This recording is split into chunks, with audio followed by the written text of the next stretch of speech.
Welcome to Atlasklinikkens podcast. This is the first time we do this, so bear with us. I'm here with Robert James Cooper, who's a chiropractor with extensive experience as a clinician from London and here in Norway as well, and has done extensive coursing in neurology as well. Myself, I'm Alexander Scheibe. I'm the Chief Medical Officer at Atlasklinikken, and I'm a clinician as well as an active researcher at University of Oslo. Today, me and Rob, basically Rob, is gonna do the knowledgeable thing. He's gonna teach us something about inflammation. Inflammation is a very broad but important topic, and if we were to go in depth on inflammation, that would take us months, I would say.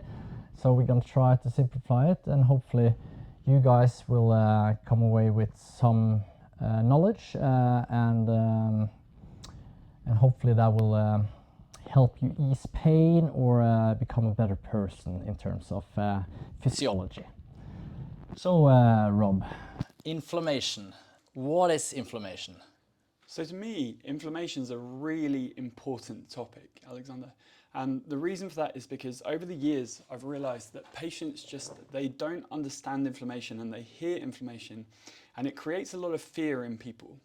And so they just think of it as something that they need to stop from happening. And they don't realize that it's something that's happening all the time to all of us, and it's a process that's happening in the body to allow us to come back to our balance, or what we call homeostasis, in many different ways. And so if your body or your brain feels like you're under attack or you're under threat, then it will produce some of this inflammation, and that's what's happening. So it's trying to protect you and help you, and also to start some of the healing process. Yeah, because inflammation is commonly known as a negative thing. We're afraid of inflammation. It's synonymous with sickness, but that's not the way you think about it.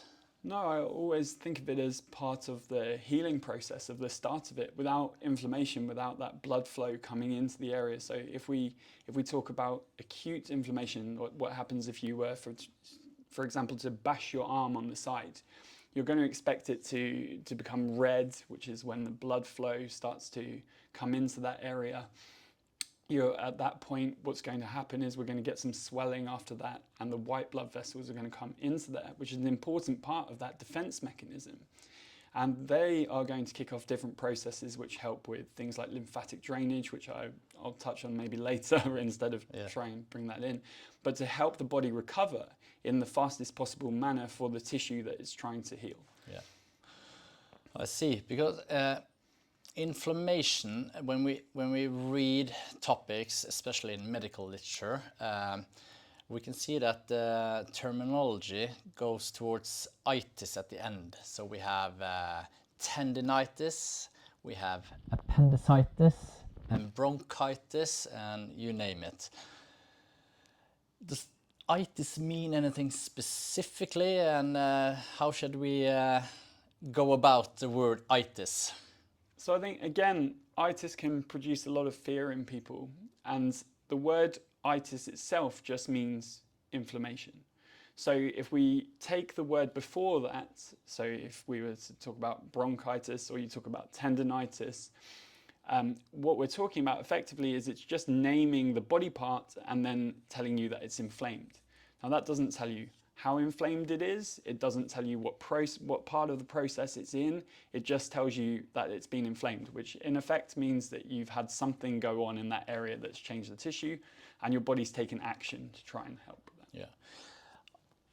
Yeah. An example of a disorder or an acute inflammation, which I think people can relate to, is the common ankle sprain, where we twist the ankle exceeding the physiological limit, I would say, and then you tear some tendons, either grade 1, 2, or 3.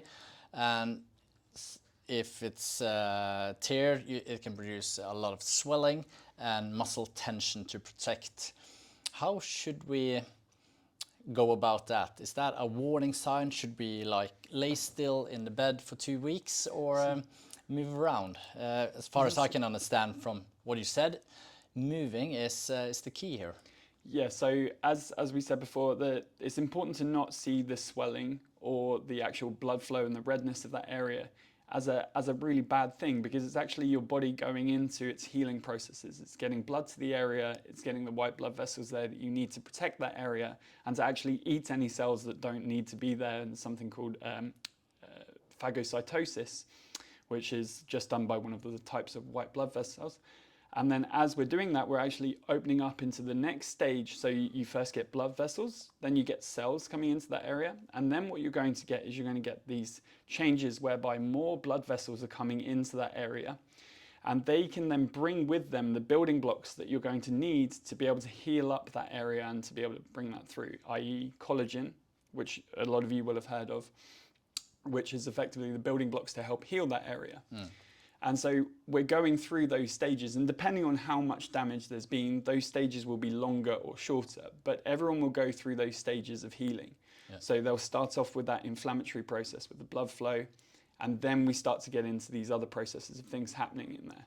And that's why we feel the pain as well, because as these blood cells get into that area and as these markers for the inflammation come into that area, we start to feel pain. So it's important, I think, to realize that the pain is part of the healing process. It's letting us know what's going on at that area. And it's important to kind of see it in the context of that as well, that it is part of the healing process. So we shouldn't be afraid of pain. We should move, allow movement till the bearable pain level. Is that what you're saying? Yes, within reason, of course. If you need to ask a practitioner. If you are in pain for any length of time, then you need to make sure that you've checked. If you're coming to the clinic with one of us, then we will always advise you as to what stage of the healing process you're at and whereabouts things might be. And also, just as I say, in terms of movement, you're going to help that fluid to flow around. So if we've got lymphatics coming into the area, and you've got these white blood vessels coming into the area, you need to get rid of the old things to be able to change that for the new tissue that's going to go into there.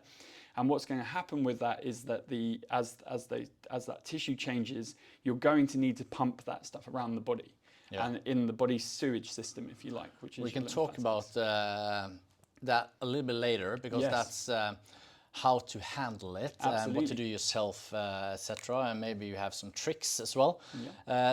But it leads me, taking the ankle example as an acute inflammation, which we've learned that we term that itis. We also in the literature find something called osis, stuff that ends on osis. Osis, that means tendinosis. I don't think we have appendicitis, but you never know. But as far as I know, itis is related to an acute inflammation, and osis is more a chronic, sustainable situation. So it can be, certainly. I would say osis in its very terminology really just means a change from the norm. That's what it describes. Okay. So it can describe anything coming into that. In medical literature now, you usually see that osis is used to describe a disease process or something that's happening through there. But really, when we take it back to its bare bones, and if we're talking about spondylosis, for example, that we see as chiropractors, then when you see that, it's very often it's a change from the norm, and sometimes you might describe something as spondylosis that you've seen on an X-ray. Yeah, spondylosis is basically a degeneration. Just a degeneration of the spine. Yeah. But then if we look at that, actually now what we're starting to see is it degeneration or is it just grey hairs of the spine? Is it a change? So would you describe grey hairs on your head as a change from the norm? You probably would. But is that necessarily going to cause you a problem in terms of your movement? Then that's different. And as I say, there's many studies that have compared this in terms of the fact that on a radiograph or an X-ray, if you see something that's a problem or a osis, as spondylosis, for example, then it might not be causing that person any pain whatsoever or causing them any problems with their movements. And so I think these things have to be taken into kind of consideration with those things. Because it's not uncommon to see spondylosis or degeneration or arthrosis, which it's commonly named as well, early 20s. We can see that early 20s as well, but the clinical picture is different. They might have no symptoms. And in other cases, there's no findings on X-ray or MRI on degeneration, but there's severe pain. And I think that gives grey hair to the healthcare professionals because we don't know enough about those processes. But how, in terms of acute and chronic then,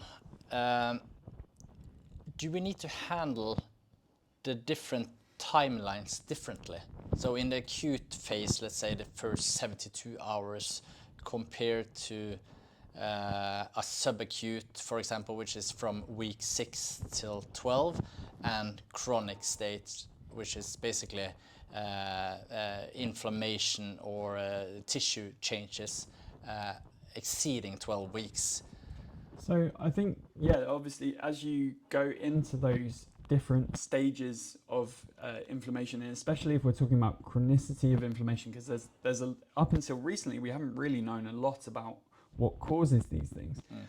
Now the immunology reports and the things that you start to read in the literature starts to point towards the fact that the gut microbiome, stress, has a big influence, and also just actually how your gut works in terms of the health of your gut will have a big impact on what's going on. And they start to investigate things that I'm sure listeners have heard of, such as leaky gut, where there's different problems that have happened in the gut and inflammations that have then led to changes in the bloodstream that then lead to changes throughout the whole body and brain and stress. So this goes in like a circle which many people with chronic pain we have to deal with, and chronic inflammation. And I think it's important to try and register that, and we'll talk later, I think, about some of the things that people can do to help themselves with that kind of thing. Because then we, as far as I remember from university, we have like chemical involvement, which is, I would say, diet and what we put in ourselves. We have mental involvement, which is stress and other stuff. And then we have physical involvement, and that's a triangle as far as I remember. Are all those three components equally important? I would say they all are interdependent, and that's why it's classically drawn as a triangle, because that physical, the biochemistry, and the emotions can all have such an impact, together with the sleep, really also. Sleep can have an impact on all of those as the recovery from that. But yeah, certainly if you, for example, have great physical health, it's going to help you be more resilient emotionally. It's going to help you with the biochemistry side of things in terms of pumping things around the body easier, in terms of your hormones and all sorts of amazing things that can happen if you're physically active. But of course, if you've got such an emotional stress that's going on, that can have a big knock-on effect into your biochemistry and therefore your ability to do things physically. So it's always about looking at these things from all sides in those ways and trying to help people. But certainly physical activity is an underpinning, and that's why we prioritize that so much in clinic here, is that can people get back to that physical activity that's going to help them to promote all of the other parts of the health. And yeah, there's a lot you can do for yourself in many different ways in those. We know that also from research in Norway, where we're situated. The Norwegian Health Directory, they have a report on physical health benefits through physical activities. And that report is about 300 pages, I'd say. And I haven't read through it because physical activity apparently helps for everything. But I got very interested in the first chapter, first paragraph, when the committee clearly states that regular physical activity prevents early death. And by using the word death in a public report, that's pretty bold, I would say. But then again, that means that if death is the ultimate consequence of inactivity, it's the consequence anyway, but earlier death, then physical activity should help for everything. I would absolutely agree. I think that all-cause mortality, which basically means the reasons for people being able to live for longer and or dying before that, they will often be linked to those things. And you see some of the new studies they're talking about in some of the universities in the States about this muscle-centric medicine and how actually they're realizing that obesity isn't as big a risk factor as actually not using the muscles for those things coming through and for the causes. So just bringing that back to inflammation as well, there's one area that we didn't really cover in that the stages of that, and that's where all the tissue's been laid down, and then that collagen has to remodel, and that's only going to happen if people move through those bits. So it's really important, and particularly for, as I say, for lymphatic drainage, for getting all of the rubbish through that system, because the only way that your body can actually get that back out and through and pump it through will be through, well, in the biggest way it will get it through is with pumping of the muscles and the usage of the muscles. So if someone's not using their muscles very often overhead and they've had a problem with their arm, of course, then what that's going to do is it's going to lead to this situation whereby they're not getting that same pumping of that lymphatic system. Just talk a little bit about the lymphatic system, because I don't think everyone knows what that is. It's an important system we have in the body. But just if I were to be my mom, how would you explain that to her? What's the lymphatic system and why is that important in inflammation? So I would say it has a few very, very important jobs. One of them is effectively to be the sewage system, so clearing out of any of the rubbish that's no longer wanted, any of the excess things. Also to stop, to calm down the swelling, so there's room for the healing as well. That's another part of that. But equally, the lymphatic system has another great job, which is to bring white blood cells to that area and to actually work with those things in terms of your immune system, which a lot of people will have heard more about over things like when we were in COVID times. And so, as I say, all of those things kind of are very, very important with the lymphatic system, and that we get some movement through there and the tissues are able to move, and that those things are able to pump through. But even just talking about an injury healing up, like you use the example of the ankle, being able to move that as it gets better and as it starts to go through there, within reason, of course, is going to come back and help that come through and replace those tissues. So, and where is the lymphatic system? So the lymphatic system is all over your body. And in fact, what we now know is there's also a lymphatic system in the brain, which helps bring those things through. So you think being able to breathe deep and the rest of those things that you're going to do with physical activity, and especially if the breathing mechanics are very good, that everything's working through here, people are going to find that then aids the lymphatic system and the clear out of anything that is called the glymphatic system, the lymphatic system of the brain. And we've only recently found out about that. I think it's 2017 that they finally worked out what was going on with the lymphatics of the brain. So something we have, like in the whole body, we have bones, muscles, blood vessels, and the lymphatic system. Yeah, and you can almost think of it like there's these things called lymph nodes, and then they interconnect with each other all the way back down, and will drain to the spleen, apart from other structures as well. But they'll go around every structure in the body, and effectively what they're doing is they're being able to drain anything that needs to be drained out through there, and also, as I say, deliver white blood cells to that area to help with the immune system. So it's pretty important on both ways, but it's, as I say, it is kind of like the sewage system of the body, and it's essential to be able to actually get that stuff moving through. And I think when people are very sedentary and don't move, one of the things they will find is that they're not getting that system to move through, and of course that would lead to deterioration in health, which would make sense as to why that would be one of the aspects. Just to help the public a little bit, the white blood cells are our soldiers, I would say. Absolutely. They fight infection and inflammation, and we have also red blood cells, and they transport oxygen. Yes. Yeah. So that's the two types of cells, as far as I remember. And both systems, the lymphatic system and the blood vascular system, Yeah. will both be obviously aided by movement.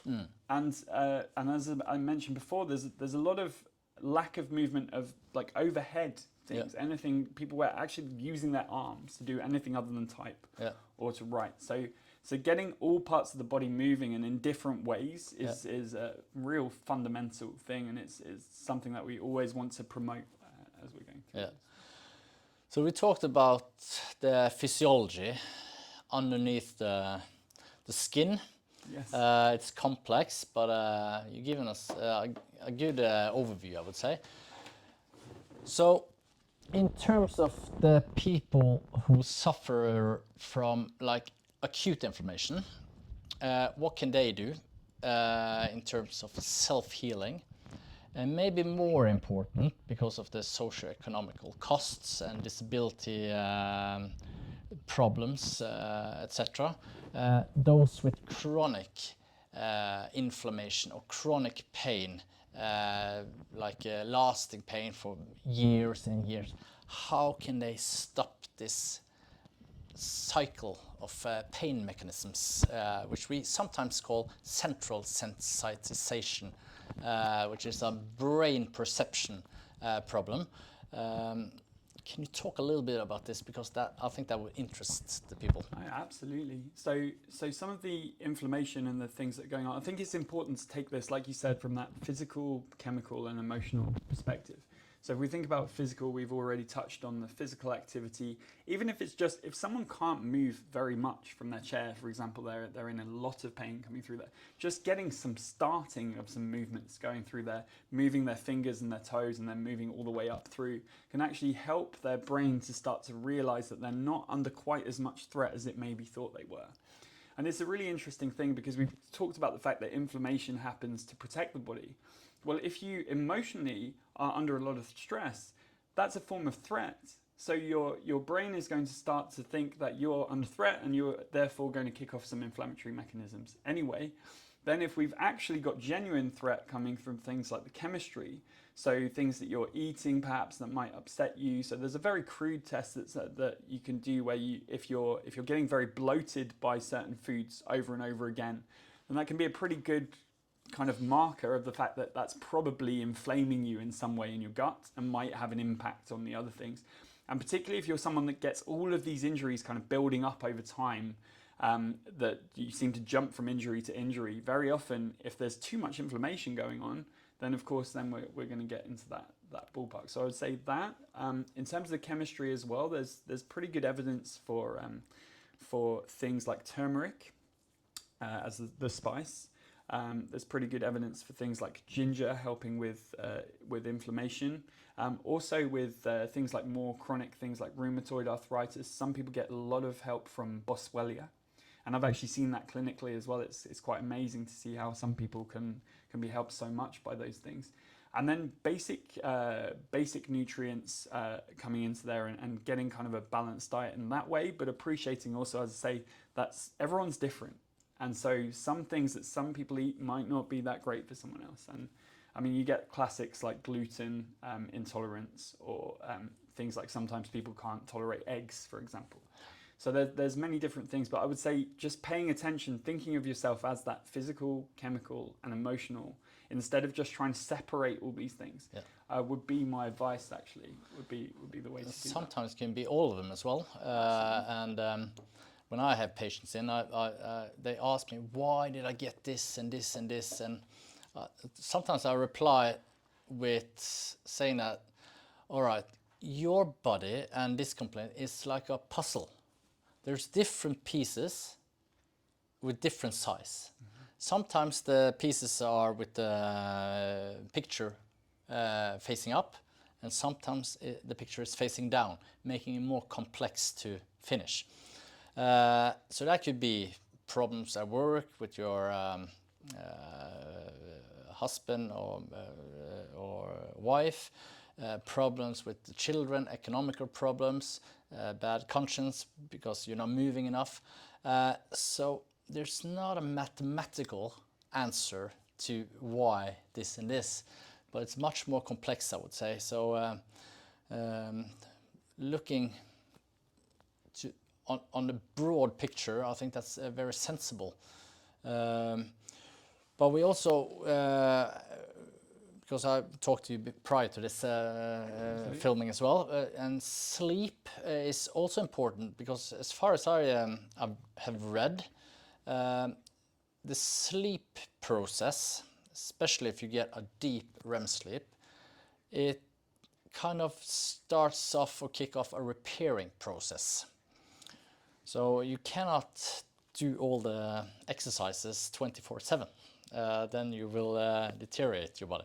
Absolutely, yeah, and sleep can be a big help. And I mean, it's interesting how certain studies differ in what they've looked at. But one that I came across recently was that it was not necessarily going to bed at the same time and waking up at the same time. But if you find that you've got a good amount of sleep and you're waking up feeling rested, which is really quite important. If you're waking up feeling rested, the chances are you've had some good sleep. And so the thing is that if that for you is 7 hours, if that for you is 6.5, whatever that is, as I say, everyone's slightly different. But if you're genuinely waking up feeling rested, then to keep that same amount of time, even if you have to shift it around, is the thing that they found was very predictable in terms of how people's outcomes were. Even into their studies and people that were studying for exams and things, they were more calm and more able to process information when they had continuous, like the same amount of sleep just coming into them. So I'd say that would be another way to absolutely help those things. And not getting enough will, of course, put the body into a more inflammatory state. That's excellent. Just to sum up here, Rob, we are approaching 25 minutes. We cannot tire the audience as well. So what would be them enough to think about? Already? Give them around 3 take-home messages from this talk. What's the most important in terms of inflammation? So I think one of the first things, don't be scared of inflammation. That's the first thing I would say. Don't let things like that stop you moving, as I say, within reason. There's a great rule where we say if it's more than a 3 out of 10 in pain, then it might well be your body trying to protect you. But up to a 3 is probably part of this inflammation and healing process that we've just described. So that's the second one. That's a good rule.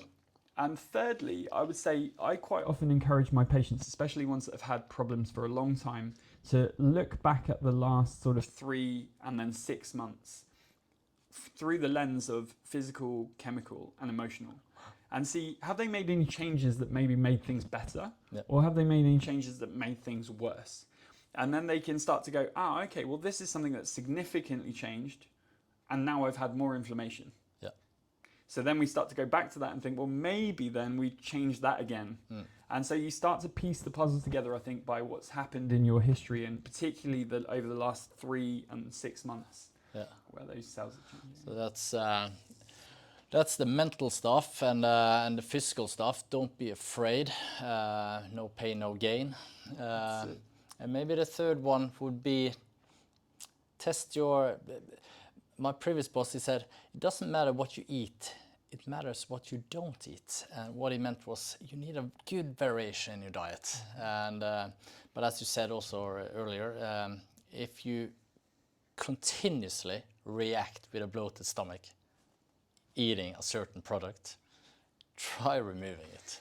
It doesn't really matter, but in terms of nutritional stuff, you will get it somewhere else.